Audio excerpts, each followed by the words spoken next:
Baik, perkenalkan nama saya Cecilia dari kelas 2F dengan NIM 40122111150.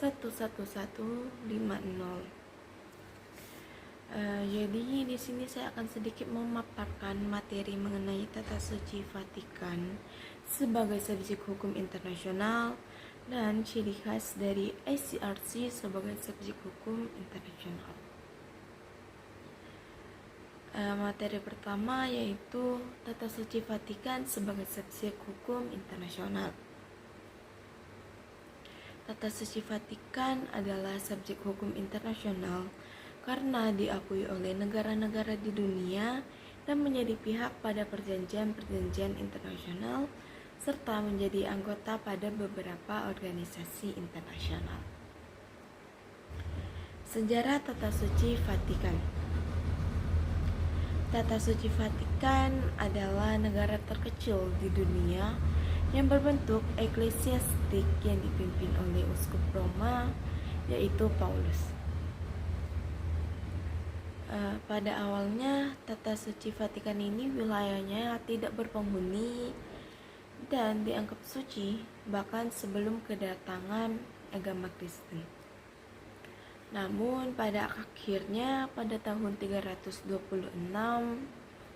gereja pertama dibangun di atas makam Santo Petrus dan sejak saat itu pula wilayah Tata Suci Vatikan dihuni oleh banyak orang.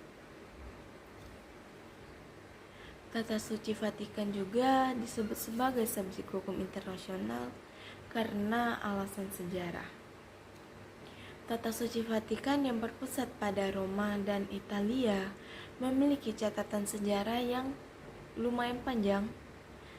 Dan meski tugas dan kewenangan dari Tata Suci Vatikan ini tidak seluas negara karena hanya sebatas kerohanian dan kemanusiaan, namun dengan demikian wibawa dan pengaruh Paulus sebagai pemimpin tertinggi dan umat Katolik di dunia sudah diakui. Tata Suci Vatikan diakui sebagai subjek hukum internasional berdasarkan Traktat Lateran nomor 11 tahun 1929. Nah, unsur-unsur negara atau syarat sahnya sebuah negara itu kan ada 4. Di antaranya penduduk yang tetap, wilayah yang jelas, pemerintahan yang berdaulat, serta pengakuan dari negara lain. Nah, pasal-pasal terkait kajian yuridis mengenai negara Tata Suci Vatikan tuh yang pertama ada Pasal 1 Konvensi Montevideo. Yang disebut sebagai suatu negara adalah yang memiliki penduduk yang tetap, wilayah yang jelas, pemerintah, dan kapasitas untuk menjalin hubungan dengan negara lainnya. Serta yang kedua tuh ada Pasal 2 Ayat 1 Konvensi Wina tahun 1968. Nah, dalam konvensi ini tercantum bahwa yang dimaksud sebagai perjanjian adalah suatu persetujuan yang dilakukan oleh negara-negara dalam bentuk tertulis dalam naungan hukum internasional. Nah, dari sini dapat kita tarik kesimpulan bahwa negara Vatikan itu, Tata Suci Vatikan itu merupakan suatu negara berdasarkan Konvensi Pasal 1 Montevideo serta bisa dikatakan sebagai subjek hukum internasional dengan Pasal 2 Ayat 1 Konvensi Wina tahun 1968.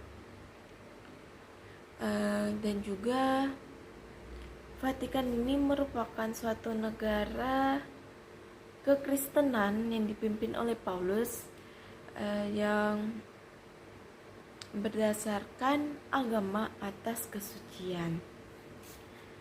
Kemudian materi kedua itu yaitu ciri khas ICRC sebagai subjek hukum internasional. Motor Kusuma Atmaja menyebutkan bahwa ICRC itu mempunyai kedudukan tersendiri di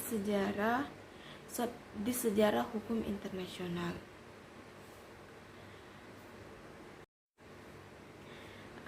Jadi ICRC ini yang berkedudukan di Jenewa merupakan subjek hukum internasional terbatas karena terlahir dari sejarah.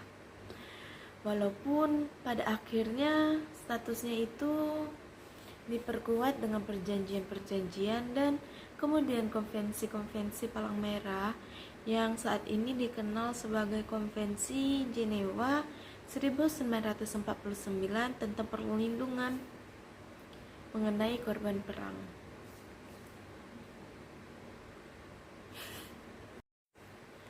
Sekarang ICRC diakui sebagai organisasi internasional yang memiliki subjek hukum internasional walaupun dalam ruang lingkup yang terbatas. Sekian pemaparan materi dari saya. Mohon maaf jika bahasanya sedikit bertele-tele dan berbelit-belit karena saya juga masih belajar. Sekian, terima kasih.